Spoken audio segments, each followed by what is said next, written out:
ಸ್ನೇಹಿತರೆ, ಇಂದು ತುಮಕೂರಿನಲ್ಲಿ ಹೇಮಾವತಿ ಕೆನಾಲ್ ವಿರುದ್ಧ ಪ್ರತಿಭಟನೆಯನ್ನು ಮಾಡಿದ್ದರು.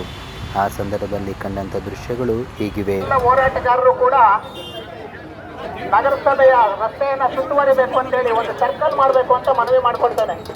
ದಯವಿಟ್ಟು ಕನ್ನಡ ಪರ ಸಂಘಟನೆಗಳೆಲ್ಲ